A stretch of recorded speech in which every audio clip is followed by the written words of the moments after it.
ครับใช้เมื่อเวลาเจอกันครั้งแรกใหม่ๆเวลาไปที่ไหนก็แล้วแต่บอกว่าเจอกันครั้งแรกสมมติว่าเจอเพื่อนสวัสดีครับจะใช้สำหรับ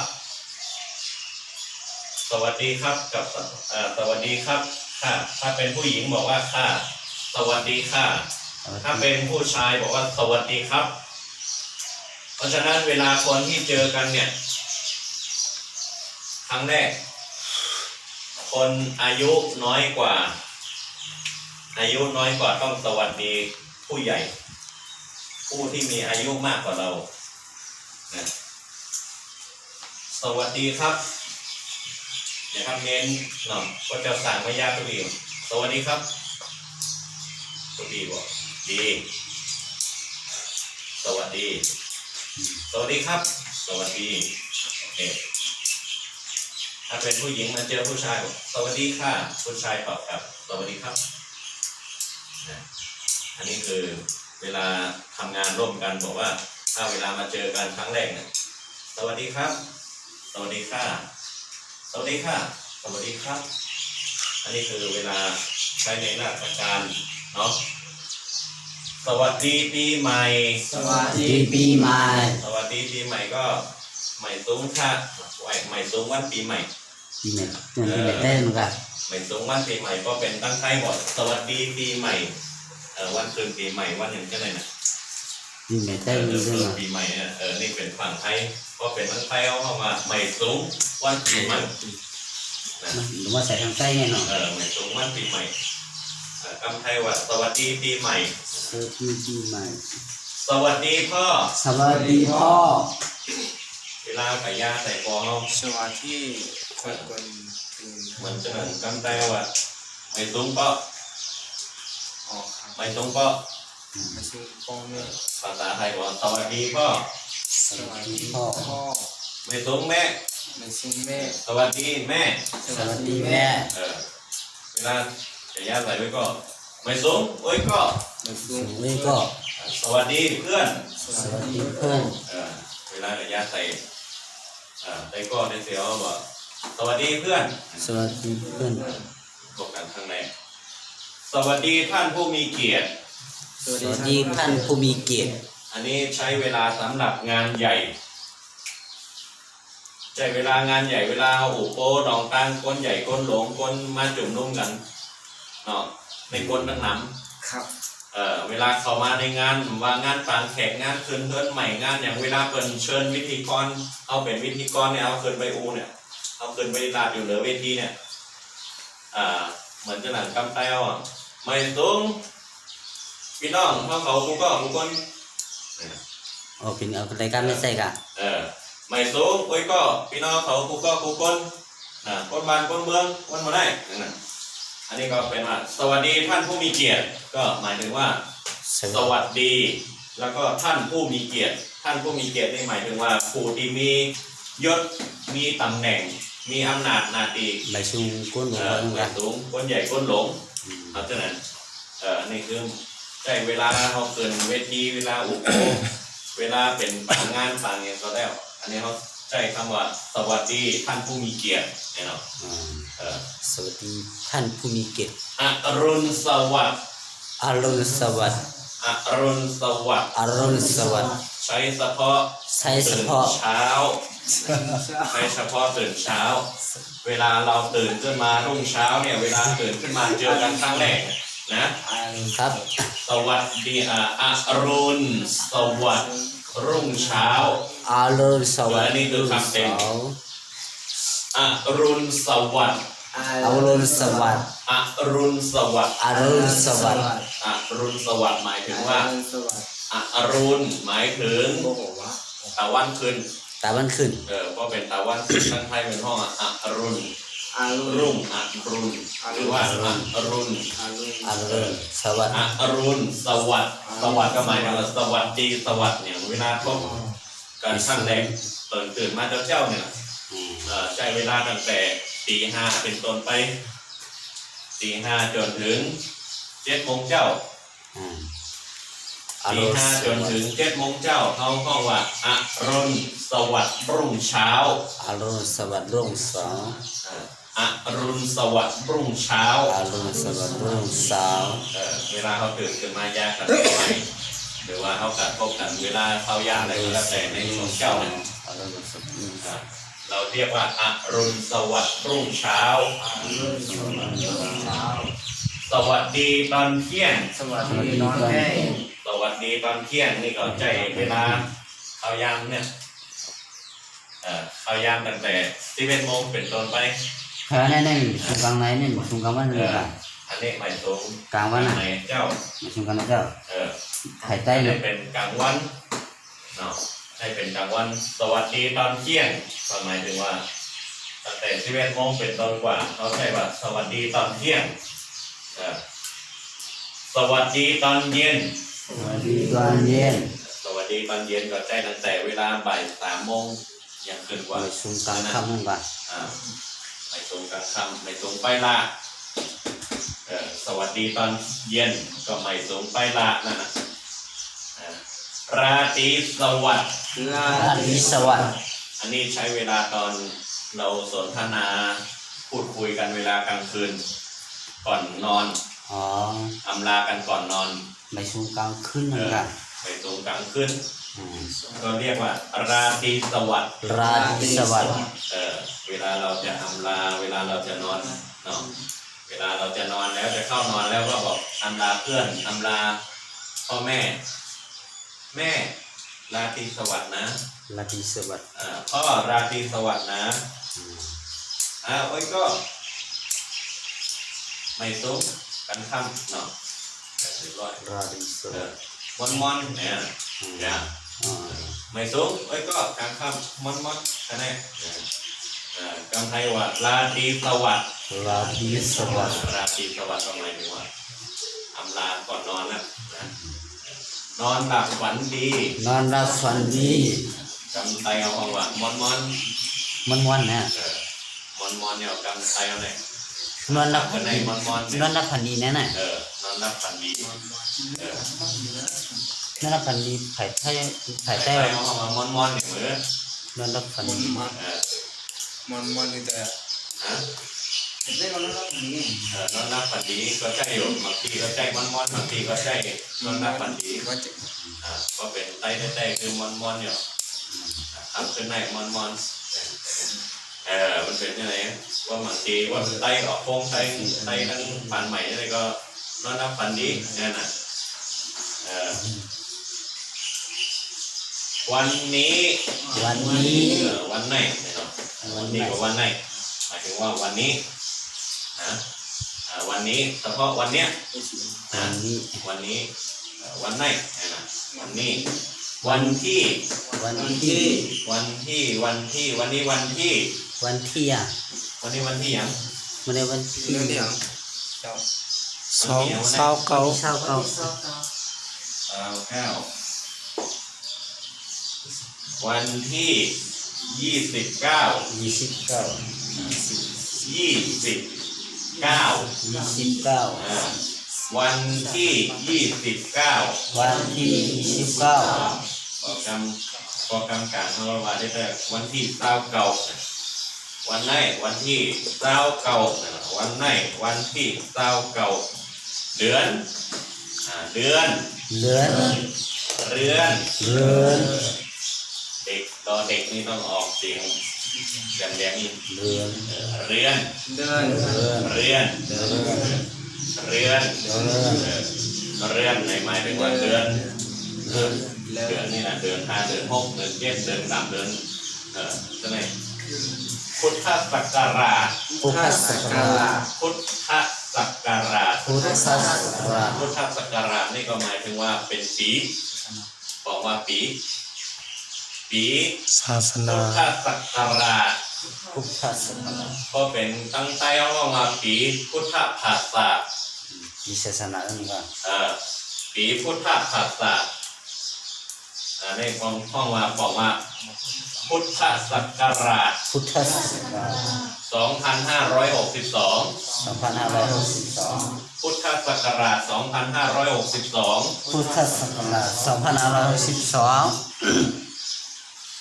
ก็เป็นกรรมย่อๆเป็นห้องว่าพศ ก็อยู่ตรงนั้นไม่ดีแต่การต้นคำนี่ปัดมือ ก็เป็นกรรมย่อๆเขาเรียนหันเป็นใจกันในปล่อย ว่าหา ตอนนี้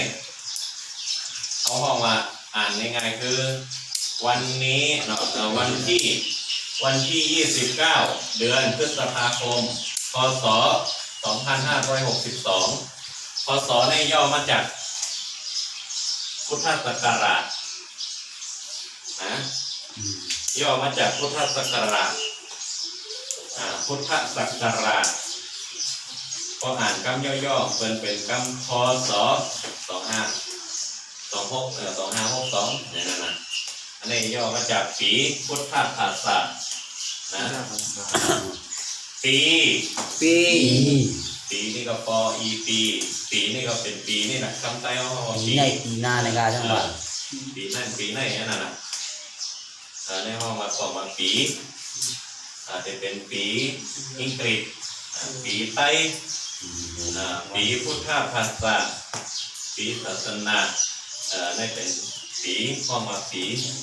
ปออีปีอายุหมายถึงอัตราเขานะอายุนี่จะบอกว่าอัตรานะอัตราพอเป็นถามว่าอายุก็หรืออายุเท่าไหร่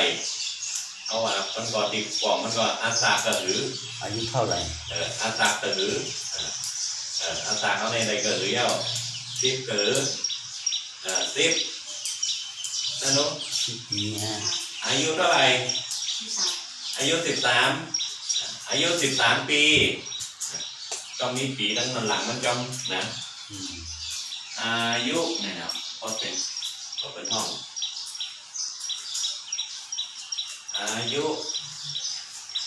13 ปีอาตา13 ปีอายุ13 ปีเนาะกล่องอันเดียวกันอาตา13 ปีอายุ13 ปีอันนี้บอกว่าอายุหมายถึงอาตาเนาะพรรษา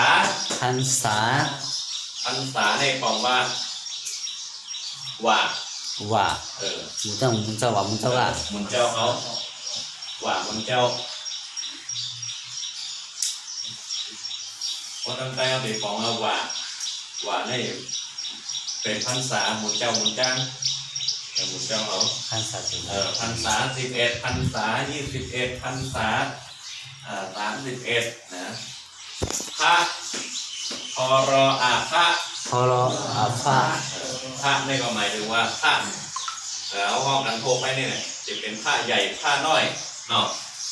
พระใหญ่พระน้อย พาในให้มีสังอ่ะ อันนี้พระนี่หมายถึงสังนี่แหละ สังอ่ะ สังมันนี่แหละเหมือนภาษาเจ้าบ้านอ่ะมันเป็นภาษาเจ้าบ้านนะมันจะเป็นภาษาในปาดีอย่างนี้ก็เป็นในปาดีห้องสามเณร สามเณร สามเณรเนี่ยติดต่อมาเจ้าสางครับอันนี้จะเป็นเจ้าสาง สามเณรนั่น สามเณรเนี่ยนะ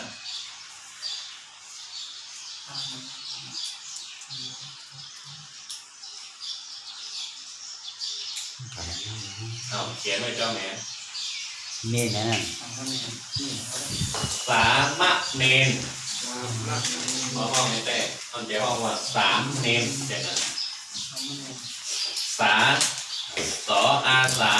มออามะนอเอรอเนรสามเณร โซ่อย่างนั้นโซ่อย่างนั้น นี่คือหมายถึงว่าสามเณร ให้เป็นคิ้ว ส นะ อเสือสระอามอม้าสระเอนอเนนนอเดือ ใช่ค่ะเพื่อเสื ใจ อ หมด นี่คือสามเณรเจจือสามเณรต่างหลาย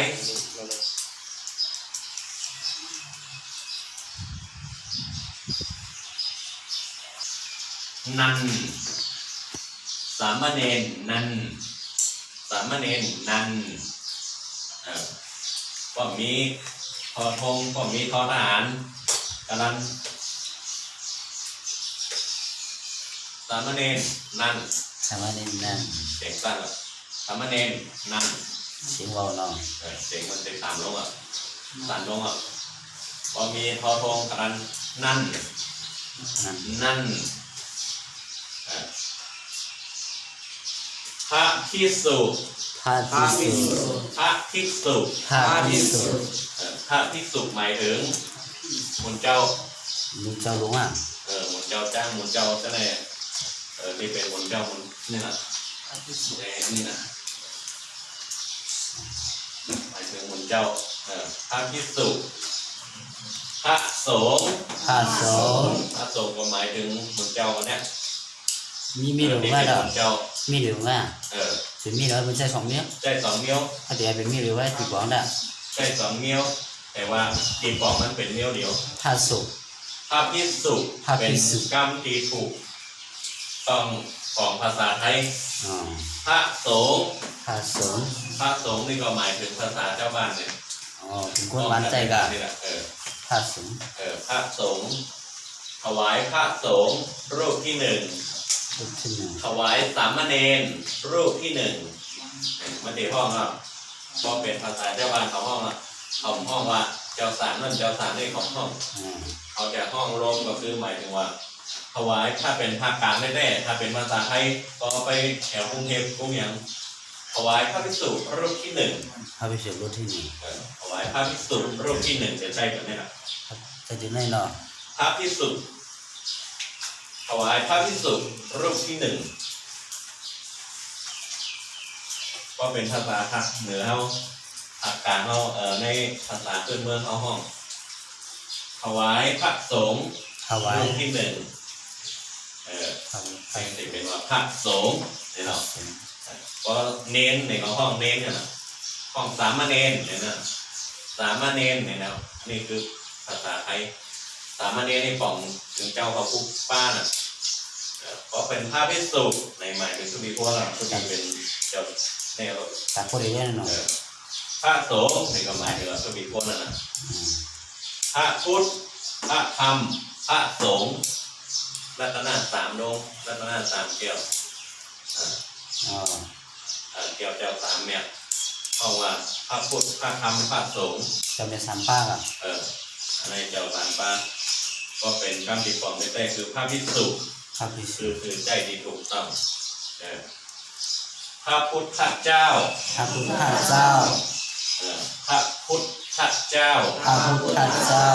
ทำไมถึงว่ามีพระด้วยทั้งที่มันเป็นพุทธ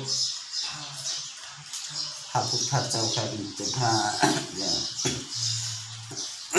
ถ้าแบบนี้ก็บอกว่าพุทธ พุทธ พุทธ พุทธเจ้า พุทธ พุทธ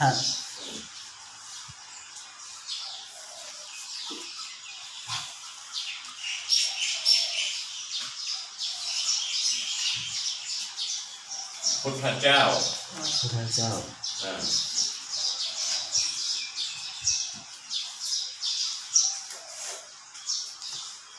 พุทธพุทธ พุทธ หมายถึงว่า หมอแค่ไหนสิ พุทธพุทธตัวนี้ใจเพราะอย่าง ถ้า พุทธตัวนี้ใจเพราะอย่างพุทธตัวนี้ใจเพราะว่าพระพุทธเจ้า พระพุทธเจ้า เนี่ยพุทธเจ้าแต่ใจตัวนี้ อ๋อ แต่ใจตัวแรกก็เป็นกัมปานีพุทธะ พุทธ พุทธะ พุทธ พุทธะในของคำพุทธเจ้านั่นนะพุทธะพุทธะสนใจตรงนี้นะตอนพระพุทธเจ้านี่ที่บอกว่าพุทธเจ้าพุทธะพุทธะพุทธเจ้าก็อันนี้เป็นพุทธพุทธตัวนี้จะใจแล้วก็วันพุธก็เป็นตั้งแต่วันพุธ มันพุทธ วันพุธนะ ระพุทธเจ้าเจ็ดวันอาทิตย์ วันอาทิตย์ บอกว่าวันที่ วันที่ วันจันทร์ วันจันทร์ วันจันทร์ วันจันทร์ วันอังคาร วันอังคาร วันการ วันจันทร์ วันพุธ วันพุธ วันพุธ วันพุธ วันพฤหัสบดี วันพฤหัสบดี วันพฤหัสบดี วันพฤหัสบดี วันพฤหัสบดี วันพระ วันพัน วันศุกร์ วันศุกร์ วันศุกร์ วันเสาร์ วันเสาร์ วัน เสาร์ วันเสาร์ วันเสาร์ ในปีก่อนมันนะจบไปแล้วเนาะ